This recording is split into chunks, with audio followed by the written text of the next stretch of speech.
Election 2024, Harris versus Trump. What went wrong? Now, a brief warning here, because I don't want some of my listeners, regular viewers, to feel suckered or surprised. I am going to have some criticism of the LGTBQ political movement. Explanation 1, sexism, racism, and prejudice. And when I heard it was a clean sweep for Trump, even winning the popular vote, and I looked at the demographic breakdowns of who voted for who, I thought, yeah, there's a lot of truth in that. But there's another argument that it was the campaign. And when I heard that Trump got only the same amount of votes as he got in 2020, but just that Harris got fewer, I thought it gives credit to the fact that the Harris campaign, in my opinion, did not even rise to the level of being called a campaign. A campaign has slogans, easy to remember talking points. Not we fans or voters have to go out and make the arguments for her or him. Well, thing one, as you may have heard me say in a different video, there's a general anxiety in the air, a general feeling of things just aren't right. People want an explanation. What's wrong and what's the solution? Trump offers an explanation and a solution, both false in my opinion, both a distraction in my opinion, or one's a distraction and cover for the other. Migrants are effing things up. I don't believe it's true. And drill for more oil. I believe that's a horrible outcome, going to result in burning our planet worse than it's already burning. Do you know how high the levels of greenhouse gases are in our atmosphere? And not just that, but that whole industry is toxic from start to finish. But it's his false solution, his false definition of the problem versus nothing, versus silence, versus the so-called mainstream Democrats not identifying a core problem and not identifying a core solution. Contrast that with Bernie, who, as far as I'm concerned, was a setup to stop him, but he identified our problem is a politics dominated by big business interests and wealthy individuals. And our planet is burning because of the power of that fossil fuel industry in our politics. And the solution to the anxiety and insecurity is to root out the domination of these industries from our government, offer universal, I'll pay in, I'll get out healthcare, universal, I'll pay in, I'll get out college, and retool this toxic greenhouse gas laden economy with a Green New Deal. Not run from the Green New Deal, run to it. While Harris, during her debate with Trump, barely a word about climate change. Boasting about Biden's oil drilling and gas drilling. Signaling to the public when it comes to the environment, both sides are the same. When in actuality, they're not. Just look at the League of Environmental Voters scorecards I've shown you in the past. But you wouldn't know that from Harris or Biden. And further, by not pinning climate change on fossil fuels because you want to placate that industry, you open the door to false conspiracies that distract and protect that industry. Think secret government weather manipulation program rather than our government's controlled by the fossil fuel industry and they are ruining this atmosphere. Inflation, high gas prices, and the quote economy, close quote, you can't just ignore that like they did. Harris's campaign was nearly silent. Just give us voters a couple easy to repeat talking points. Inflation, you know what? You're talking about a pre-COVID and a post-COVID economy. Inflation ain't just here with Joe Biden. Inflation's a worldwide trend. Two simple sentences, I didn't hear it. High gas prices, you don't just capitulate to the oil industry and drill, baby, drill, and try to outcompete Trump on that one like they did. You do what Sheldon Whitehouse, senator from Rhode Island, did, Democratic senator, and you say, you know what, we're going to tax excess profits of that oil industry. We're going to give it to the public to help them with their high fuel costs while we transition away from this hell on earth that the fossil fuel industry is ushering in. The Trump economy was great. What do you even mean by that? I say it was again, you just need a slogan and a talking point. I say it was a sugar high economy of tax cuts for the wealthy and environmental deregulation. More of the same go nowhere rat race. And it's my impression, based on listening to the Sierra Club, there's a lot of cool stuff in that Inflation Reduction Act that Biden passed or got passed. But you know what? You'd barely know it from listening to Biden and Harris. We got to root around and tell people about it ourselves. Predictably, Biden and Harris, like Clinton before them, were losing the left, the true left, on their hawkishness. Here we go with Ukraine.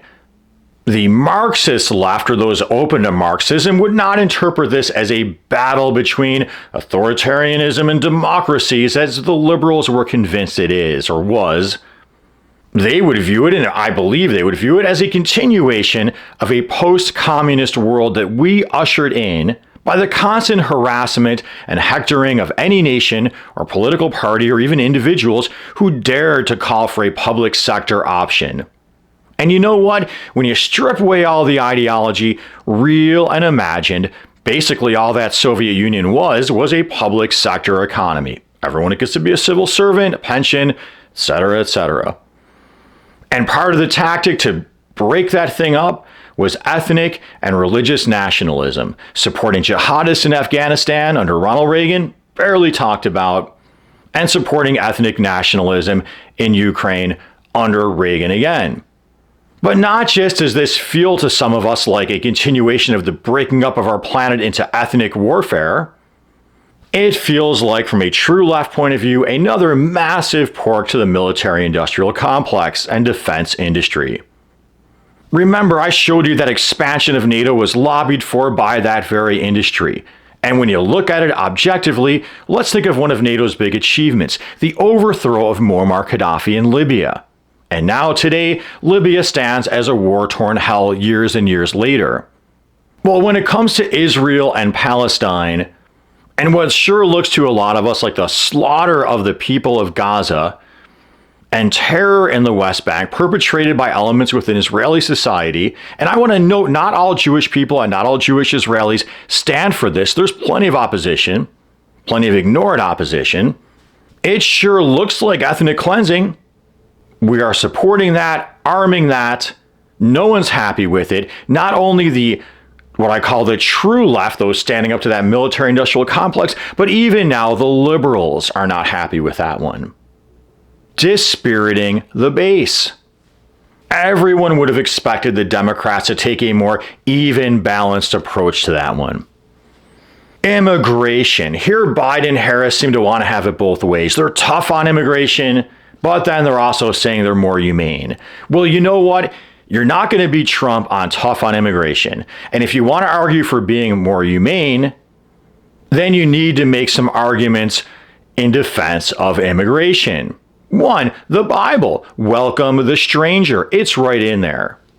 But number two, I'm going back to the Bible with a combination of what I call Marxism light. Point out our role in destabilizing these countries, not just by exacerbating climate change by this endless defense of fossil fuels, but point out the business interests, and here we can include fossil fuels, in our destabilizing and toppling government after government. When they scream about Haitians, how many people know that we supported, and I put we in quotes here, supported Papadoc Duvalier, a brutal dictatorship in Haiti, probably in the name of anti-communism, which I'm telling you really comes down to privatization agenda.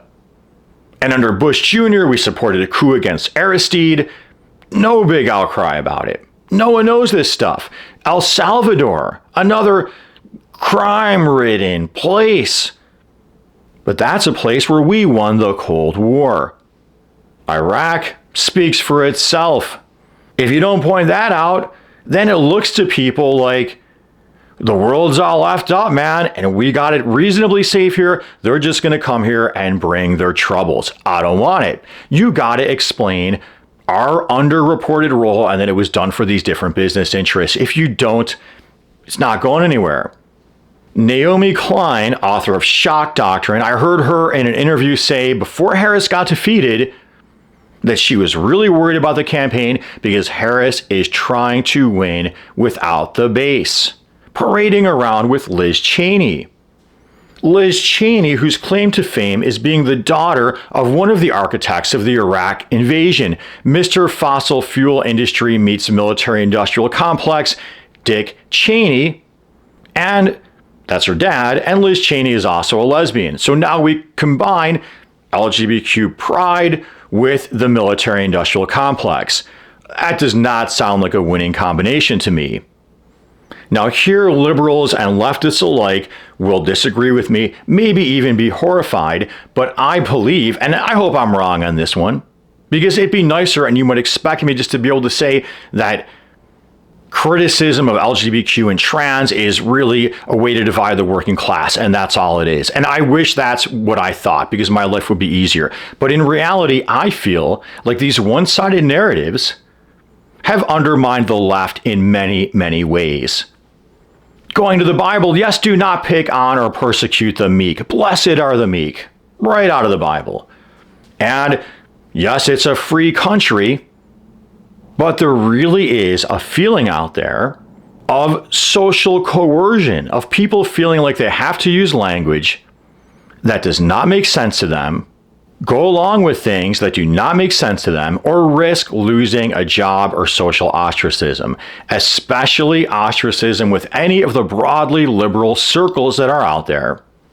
And I believe that this feeling of coerced conformity and no dissent tolerated has fomented a larger backlash and a lot more Trump voters than anybody is realizing. So my message is, you got to have an explanation of what's the problem. You need to have the courage to stand up to the fossil fuel, petrochemical industry, the defense industry, pharmaceuticals, whoever. You need to give some realization that there is some reasonable disagreements on some of these social issues. And you got to have a bit of what I call Marxism light tossed into your analysis. Well, I hope you found this helpful. I'm looking forward to your comments.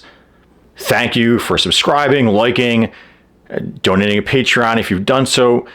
And as always, until next time, peace be with you.